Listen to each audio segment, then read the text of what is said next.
Welcome to Trendy Flicks, your ultimate destination for the latest in movies, TV shows, and streaming trends. Subscribe now and stay ahead of the entertainment curve. Who Indiana Fever should protect in WNBA expansion draft, the locks, the bubble, the rest.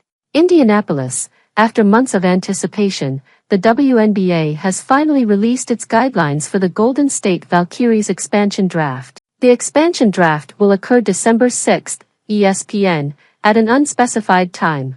Golden State will be able to pick one player from each team, as well as one unrestricted free agent. Teams can protect 6 of their 12 players from being selected for the expansion draft. Teams' roster lists are from the end of the 2024 season, which means any player on an active roster is eligible to be protected, including unrestricted free agents.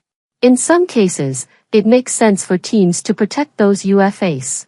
All teams have their core available this off-season, and a player can be cored, like a franchise tag in NFL, for up to 2 years in their career. For the Fever, it would make sense to protect Kelsey Mitchell. She is a UFA, but eligible to be cored, giving Indiana exclusive negotiating rights in exchange for a supermax contract. It would not make sense for the Connecticut Sun to protect someone like DeWanna Bonner, though, as she has already been cored the maximum number of times in her career. Golden State is not able to pick UFAs that have used up their core seasons either.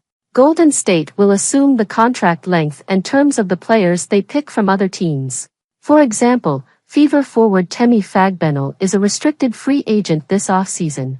If Golden State were to pick Fagbenell in the expansion draft, the Valkyries would then have the right to match any offer she receives in free agency. Teams will be required to submit their protected players lists around 10 days before the expansion draft. The league will not make the protected lists public. It will only announce who was picked in the expansion draft. With the terms officially decided, here's who I think are protection locks for the Fever, on the fence, and likely unprotected.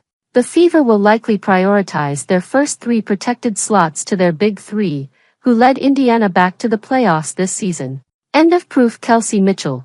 Priority number 1 for the Fever this offseason is to retain Mitchell, and the first step of doing that is protecting her in the expansion draft. Mitchell has been a consistent heartbeat of the Fever franchise for 7 seasons, leading the team in scoring for all but 2 of them. She and Fever rookie Caitlin Clark have gelled well in the backcourt, and the Fever will want to keep that duo together. End of proof. Caitlin Clark.